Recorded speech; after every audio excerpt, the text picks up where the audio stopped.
பாரதி அம்மா, இன்னைக்கு நானும் உங்க அப்பாவும் கோவிலுக்கு போறோம்ப்பா, எங்க கூட வந்துருப்பா. கோயிலுக்கு போய் ரொம்ப நாள் ஆச்சு, நம்ம போயிட்டு வந்துடலாம்ப்பா. இன்னைக்கே போகணுமாம்மா? உங்க அப்பாக்கு இப்பதான்ப்பா அந்த ஆபரேஷன் பண்ணி முடிச்சிருக்கோம். அவருக்கு நான் கண்டிப்பா கோவில்ல போய் தேங்காய் உடைக்கிறேன்னு நான் வேண்டியிருந்தேன்ப்பா. கண்டிப்பா நம்ம கோவிலுக்கு போய் ஆகணும்ப்பா. பாரதி மாமா, ரொம்ப நாள் ஆச்சு நம்ம ரெண்டு பேரும் சேர்ந்து. அப்பா ஓகேங்களா? போயிட்டு வந்துடலாம். ஆபரேஷன் பண்ணதுக்கு நீ ஏப்பா இருந்துற? ரொம்ப நாள் ஆச்சு சேர்ந்து ஒரு படத்துக்கு போலாமா? இன்னைக்கே வா. ஆமா மாமா. ஐயோ அம்மா, இன்னைக்கே கோயிலுக்கு போகணுமா? இன்னைக்கே போகணும்ப்பா, இப்போ போகணும். மணி 9:30 ஆச்சு, கடை அடைச்சிருவாங்கப்பா. சீக்கிரம் வாப்பா. அம்மா ஒன்றும் இல்லை, கண்ணம்மா வந்து படத்துக்கு போகலான்னு சொல்லி கூப்பிடுறாங்க. அந்த படம் இன்னையோட முடியுதுமா, நாளைக்கு போனால் கூட நம்ம கடவுளை பார்த்துடலாம். என்ன வார்த்தை சொன்னா பாத்தையாடி? பாத்தையா? ஏண்டா பிள்ளையாடி வளர்த்திருக்க, பிள்ளை வளர்த்த அப்பானால நடக்க கூட முடியல. அம்மா, நடக்க முடியாதவரை கூட்டிட்டு நீங்க கோவிலுக்கு போகணும்னு நினைக்கிறது ஒரு டாக்டரா சொல்றேன். அப்பா ரெஸ்ட் எடுக்கணும் வீட்ல. டாக்டரா இருக்கலாம்ப்பா, வலிய வேதனை எனக்கு தானே. அதுதான்ப்பா, நீங்க வீட்ல இருந்து ரெஸ்ட் எடுங்க. அம்மா ஒத்தனை கொடுங்க. ஒத்தனமா? என்னங்க, உங்க மருமகள்கிட்ட தாங்க கேட்கணும். மாமனாருக்கு முடியாம இங்க தவிச்சுட்டு இருக்காரு, அவர் ஹாஸ்பிட்டலுக்கு கூட்டிட்டு போயிட்டு நான் கோவிலுக்கு கூட்டு போறேன்னு சொல்லிருக்கேன். உன் புருஷனோட கேலரி நாக்க புடுங்கற மாதிரி. அத்தை தெரியாம பண்ணிட்டேன் அத்தை, மன்னிச்சிருங்க. நம்ம வேணா கோயில் போயிட்டு சினிமாக்கு போலாமா ஃபேமிலியா? அம்மா இன்னொன்னு தெரியுமா, அது ஒரு ஃபேமிலி படம் வேற.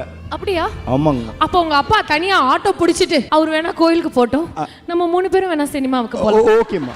ஓகே. என்னங்க, நான் தனியா ஆட்டோவுல நான் ஆஸ்பத்திரிக்கு போகணும், நீங்க 3 பேரும் சினிமா போறீங்களா? அப்ப அந்த ஒத்தனம் கொடுக்கறது யாரு? அது ஒருத்தவங்களை நான் ரெடி பண்ணிருக்கேங்க, நீங்க கவலைப்படுங்க. ஒத்தனம் கொடுக்கறதுக்கு ஒருத்தவங்களா? நானா கொடுத்துக்கிறேன் ஒத்தனம், போ.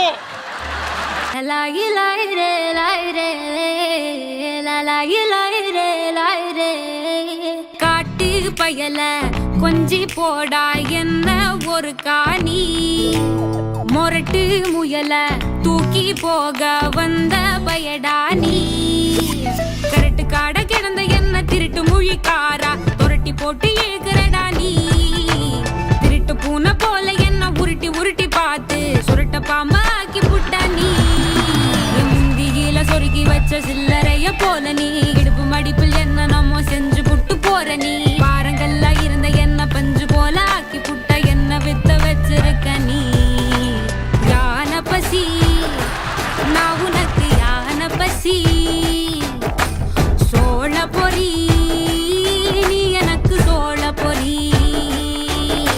யோ, ஆபரேஷன் பண்ணது மாதிரிலாம் ஆடக்கூடாது, தையல் பிரிஞ்சிடும். அருணுக்கு எப்படிப்பட்ட ஒரு பொண்ணு செட் ஆகும்னு நீங்க நினைக்கிறீங்க? அருணுக்கு வந்து அவங்க வீட்ல இருந்து பொண்ணு பார்த்து வச்சாதான் செட் ஆகும். லைக் ஆமா, basically is a homely boy like me. I like the man. Arun நீங்க சொல்லுங்க, ரோஷினிக்கு வந்து என்ன மாதிரி பையன் செட் ஆகும்? எந்த மாதிரி பையனா, கிட்டத்தட்ட சூரிய ரிப்போர்ட்டர்ல வர சூர்யா சார் மாதிரி ஒரு பையன் இருந்தாங்கன்னா ரோஷினிக்கு சூப்பரா கரண்ட் மரடா அந்த மாதிரியா? ஓகே, கொஞ்சம் காட்டு பயலே அந்த மாதிரி. அவர் ஓகேவா பாருங்க, நீங்க ஒருத்தர் ஃப்ரீயா தான் இருக்காரு.